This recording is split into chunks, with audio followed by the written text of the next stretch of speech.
এটা আমাদের ৩ বছর হলো গোপালের বনভোজন অনুষ্ঠান।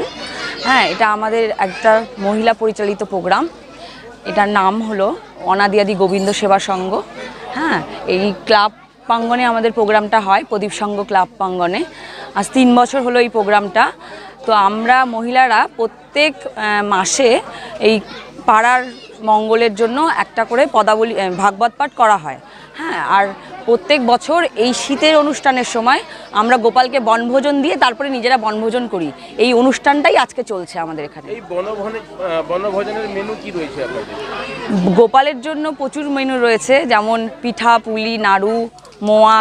হ্যাঁ, আর এদিকে অন্ন, পুষ্পান্ন, ফল, তারপরে ডাল, তরকারি, কচুর শাক, মিষ্টান্ন, পরমান্ন, প্রচুর আইটেম হয়েছে। আর জনলোক খাওয়ানোর জন্য যেটা হয়েছে সেটা হলো খিচুড়ি, পাঁপড় ভাজা, বাঁধাকপির ঘন্ট, চাটনি, পায়েস। কেন করছেন? করেছি, এটা আমাদের প্রথম উদ্দেশ্য ছিল যে আমরা হচ্ছে পাড়াতে একটা কারো বাড়িতে ভাগবত পাঠ হয়, সেটা দেখতাম সেরকম হতো না। তখন আমরা চিন্তা করলাম যে প্রতি মাসে এক জায়গায় একটা পাঠ করি, সবাই আসবে, বয়স্করা যারা, সবার মঙ্গল হোক, তাদের মঙ্গল কামনার জন্যই আজকে এটা করছি। আর করার উদ্দেশ্যই হচ্ছে যে আমরা সব মহিলারা একটু এক জায়গায় হতে পারি, সবাই মিলে মিলিত হই, এটাই একটা। আর নিজেরা বনভোজন খাই, ওই জন্য আজকে গোপালের বনভোজনও করা হচ্ছে। আমার নাম অঞ্জলি সাহা, মানে প্রথম এমনি নাম ডাকে সবাই মিঠু বলে।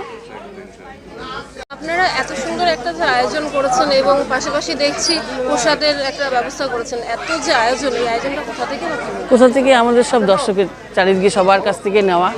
তাদের কাছ থেকে আমরা এমন হয়ে যায় যে কারো কাছ থেকে 5 টাকাও আমাদের চাঁদা দেয়, সেটাই আমরা হাত পেতে নিই। এটা আমাদের একটা ভিক্ষাই, মানে সবার কাছ থেকে চেয়ে নিয়ে এই প্রোগ্রামটা তৈরি করা।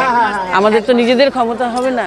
আজ 1 মাস ধরে, সেই 3 তারিখ থেকে শুরু করেছি গত মাসের, আজকে অবধি দিয়ে আমরা দেখি যে মানুষের বনভোজন, কিন্তু আপনারা গোপালের বনভোজন করেছেন, কি বলবেন? আসলে মানুষ তো বনভোজন করেই, তো ঠাকুরেরও ইচ্ছা করে, গোপালেরও ইচ্ছা করে যে হচ্ছে সবার মাঝে গিয়ে বনভোজন করতে, সেটা তো সম্ভব নয়। তাই আমরা হচ্ছে সব গোপালদের নিয়েই এই অনুষ্ঠানটা করছি। এটা 3য় বৎসর চলছে, আর ওর জন্য আর কি এটার নাম দেওয়া হয়েছে গোপালের বনভোজন, কারণ শীতের সময় বনভোজনটাই হয়, পিকনিক হয়, ওই জন্য এটা গোপালের পিকনিক নাম দেওয়া হয়েছে। আমরা প্রদীপ সংঘ ক্লাবের মাঠে করছি, মহিলা সমিতি, মানে মহিলারা সবাই মিলে, পাড়ার মহিলারা মিলে। আপনার নাম? আমার নাম বর্ণালী সাহা। কতজন মহিলারা যুক্ত রয়েছেন আপনারা এখানে? আমরা কমিটিতে 16 জন রয়েছি, কিন্তু পাড়ার সবাই সাপোর্ট করে আমাদেরকে, সবাইকে নিয়েই আমাদের অনুষ্ঠানটা করতে হয়, কারণ 16 জনে তো আর সম্ভব নয়। তো ওর জন্য সবাই মিলে, সবার সঙ্গ নিয়ে, পাড়ার লোকের অনুমতি নিয়েই আমরা এই অনুষ্ঠানটা করছি।